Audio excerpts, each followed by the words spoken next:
ব্ৰহ্মপুত্ৰ হলে ঘূৰাই দিলেহেঁতেন, কিন্তু সেয়া বিদেশৰ সাগৰ আছিল। বুজি নাপালে তেওঁৰ মনৰ গভীৰতা কিমান। নমস্কাৰ, মই ইনজামুল হক আৰু আজিৰ এই ভিডিঅ'টোত কোনো ধৰণৰ শিক্ষামূলক ভিডিঅ' নহয়। আজিৰ এই ভিডিঅ'টোত আমি আলোচনা কৰিবলৈ গৈ আছোঁ যে আমাৰ অসমৰ উজ্জ্বল নক্ষত্ৰ, আমাৰ অসমৰ গৌৰৱ ডক্টৰ জুবিন গাৰ্গৰ বিষয়ে। অৰ্থাৎ তেওঁ 18 তাৰিখে ছিংগাপুৰলৈ এখন কনচাৰ্ট কৰিবলৈ গৈছিল। 19 ছেপ্টেম্বৰ তাৰিখে তেওঁ সাগৰত স্কুবা ডাইভ কৰা অৱস্থাত তেওঁৰ তাতে এক্সিডেণ্টলি মৃত্যু হ'ল। ডক্টৰ জুবিন গাৰ্গ এনেকুৱা এজন মানুহ আছিল, তেওঁ কোনো ধৰ্ম, বৰ্ণ, বৈষম্য আদিৰ ওপৰত তেওঁ কোনো ধৰণৰ গুৰুত্ব দিয়া নাছিল। তেওঁ সকলোকে সমান একে ধৰ্মৰ মানুহ বুলি ভাবিছিল। সেইকাৰণে আজি তেওঁৰ মৃত্যুত কান্দিছে আমাৰ অসম, কান্দিছে এই গোটেই বিশ্ব, কান্দিছে আমাৰ এই গোটেই ভাৰতবৰ্ষ। অৰ্থাৎ তেওঁ কৰ্মজীৱনৰ আৰম্ভণিৰ পৰা আমাৰ অসমৰ পৰাই, কিন্তু এটা সময় তেওঁ বলিউড, টলিউড আদিত গৈও তেওঁৰ যিটো ধুমুহা, অৰ্থাৎ তাত গৈ ডক্টৰ জুবিন গাৰ্গে উৰাই আহিছে। বলিউডত তেওঁক মানুহে চিনি পায়, য়া আলি, দিল তু হি বাতা আৰু বহুতো গানত তেওঁ বলিউডত কঁপাই থৈ আহিছিল। সেয়া প্ৰায় আমাৰ জন্মৰ আগতেই কঁপাইছিল। কিন্তু টলিউডত বেংগলী ইণ্ডাষ্ট্ৰিটো তেওঁ কঁপাইছিল। বেংগলী ইণ্ডাষ্ট্ৰিত তেওঁ কঁপাইছিল 2008 চনৰ পৰা। 2008 চনৰ পৰা বেংগলী ইণ্ডাষ্ট্ৰিত এনেকুৱা কঁপাইছিল যে পশ্চিমবংগৰ সকলো মানুহে, পশ্চিমবংগত যিমান মানুহ আছে তেওঁৰ গান অবিহনে তেওঁলোকে থাকিব নোৱাৰে। ডক্টৰ জুবিন গাৰ্গ এনেকুৱা এজন মানুহ আছিল যে তেওঁ পশ্চিমবংগ বা গোটেই ভাৰতবৰ্ষ বা অসম, এই গোটেইখিনিক একেলগে তেওঁ সাৱটি ধৰি ৰাখিছিল। বা তেওঁ এনেকুৱা কিছুমান নীতি আমাৰ মানৱ সমাজলৈ আগবঢ়াই থৈ গৈছিল, যিবিলাক আমি মানুহে কেতিয়াও পাহৰিব নোৱাৰোঁ। এই তেওঁৰ নীতিসমূহ বা যি তেওঁ কৈ গৈছিল, সেয়া আমাৰ মাজত চিৰ যুগস্মীয়া হৈ থাকিব। জুবিন গাৰ্গ এনেকুৱা এজন মানুহ আছিল, তেওঁ কেৱল অসমৰে নহয়, গোটেই ভাৰতবৰ্ষৰ মানুহৰ হৃদয়ৰ স্পন্দন। তেওঁক মানুহে এনেকুৱা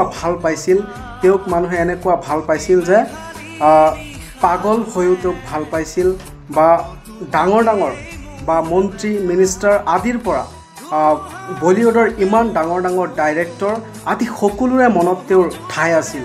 অৰ্থাৎ তেওঁক মানুহে ইমান ভাল পাইছিল বা তেওঁৰ কৰ্মবিলাকক মানুহে ইমান গুৰুত্ব সহকাৰে লৈছিল। সেইকাৰণে আজি এই জুবিন গাৰ্গৰ মৃত্যুত এনেকুৱা মানুহ হৈছে যে এতিয়া বিশ্বৰ 4 নম্বৰ স্থানত আহি গৈছে ডক্টৰ জুবিন গাৰ্গ। তেওঁৰ মনত কেতিয়াও লোভ বোলা বস্তুটো নাছিল, বা কেতিয়াও তেওঁ ধনৰ কাৰণে তেওঁৰ অসমক এৰি যোৱা নাছিল। অৰ্থাৎ তেওঁ বলিউডক এৰিছে একমাত্ৰ অসমৰ কাৰণে। তেওঁ বলিউডত থাকিলে বহুতো পইচা আয় কৰিব পাৰিলেহেঁতেন, কিন্তু তেওঁ প্ৰতিটো অসমীয়াৰ কাৰণে বা প্ৰতিটো অসমীয়াৰ হৃদয়ত বসবাস কৰিবলৈ কাৰণে তেওঁ মুম্বাইৰ নিচিনা, তেওঁ বলিউডৰ নিচিনা ইণ্ডাষ্ট্ৰি তেওঁ এৰি আহিবলৈ অলপো দ্বিধাবোধ কৰা নাছিল। তেওঁৰ এই আকস্মিক মৃত্যুত আমাৰ গোটেই ভাৰতবৰ্ষখন কান্দিছে অসম, কান্দিছে গোটেই ভাৰতবৰ্ষখন। অৰ্থাৎ কলকাতা, অসম বা মুম্বাই আদি সকলো ঠাইতে তেওঁৰ ভক্ত বা আমি নিজৰ এটা ঘটনা কোৱা, আমি যেতিয়া সৰু আছিলোঁ তেতিয়াৰ পৰা তেওঁৰ গীতসমূহ আমি শুনি ইমানলৈকে ডাঙৰ হৈছোঁ। তেওঁৰ গীতৰ মধুৰতা, তেওঁৰ গীতৰ মাধুৰ্যতা ইমান ধুনীয়াকৈ, তেওঁৰ গীতৰ শাৰীসমূহ কেতিয়াও পাহৰিব নোৱাৰোঁ। সেই সদায় তেওঁৰ গীতৰ শাৰীসমূহ আমাৰ হৃদয়ত ঠাই ল'ব। তেওঁ আমাৰ মাজৰ পৰা ইতিমধ্যে নাই, কিন্তু সেয়া আমাৰ গোটেই সেয়া আমাৰ অসমৰে নহয়, গোটেই ভাৰতবৰ্ষখনৰ সংস্কৃতিৰ ক্ষেত্ৰত এক পিছপৰা ইতিমধ্যে আমি দেখিবলৈ পাম। কাৰণ আমাৰ অসমৰ একমাত্ৰ জুবিন গাৰ্গে আছিল আমাৰ অসমখনক বহিৰাগত দেশত প্ৰেজেণ্ট কৰাৰ নিচিনা এজন মানুহ, বা বাহিৰত আমাৰ অসমক বা আমাৰ ভাৰতবৰ্ষখনক প্ৰেজেণ্ট কৰা এজন মানুহ। অৰ্থাৎ তেওঁৰ দ্বাৰাই বেলেগ ঠাইৰ মানুহে, বেলেগ দেশৰ মানুহে, বেলেগ কাণ্ট্ৰিৰ মানুহে আমাৰ অসমখনক চিনি পাইছিল যে অসমত এনেকুৱা এজন ছিংগাৰ আছে বা এনেকুৱা এজন গায়ক আছে যে তেওঁ সকলো ঠাইতে পাৰ্গত। তেওঁৰ কৰ্মজীৱনত তেওঁ টোটাল 38,000 ছং অৰ্থাৎ তেওঁ গীত গাইছে আৰু 40টা বেলেগ বেলেগ ভাষাত। কিমান আপোনালোকে অনুভৱ কৰক যে কিমান জ্ঞানী হ'ব মানুহজন। 40 ডিফাৰেণ্ট লেংগুৱেজত তেওঁ টোটাল 38,000 গান গাইছে। অৰ্থাৎ এজন মানুহ কিমান পাৰদৰ্শী হ'ব পাৰে বা তেওঁ আমাৰ সংস্কৃতিলৈ কিমানখিনি কাম কৰি থৈ গৈছে বা আমাৰ সংস্কৃতিত তেওঁৰ কিমান অৱদান আছে। যেতিয়া আমাৰ আছামিজ ইণ্ডাষ্ট্ৰি যেতিয়া চলা নাছিল তেতিয়া ডক্টৰ জুবিন গাৰ্গে এই ইণ্ডাষ্ট্ৰিটো হাত ধৰিবলৈ এই ইণ্ডাষ্ট্ৰিক উঠাবলৈ তেওঁ প্ৰবল চেষ্টাত লাগি আছিল, যেনে মিছন চাইনাৰ দ্বাৰা আৰু আছে। তেওঁৰ এই অৱদানবোৰ আমাৰ অসমীয়া সংস্কৃতিত গোটেই জীৱন থাকিব।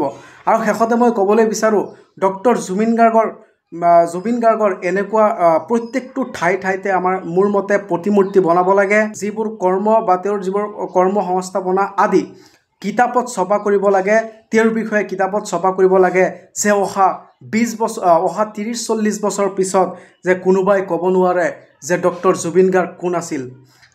গতিকে আপোনালোকে এইটো বিচাৰে নে নাই কমেণ্ট কৰি জনাওক। ধন্যবাদ।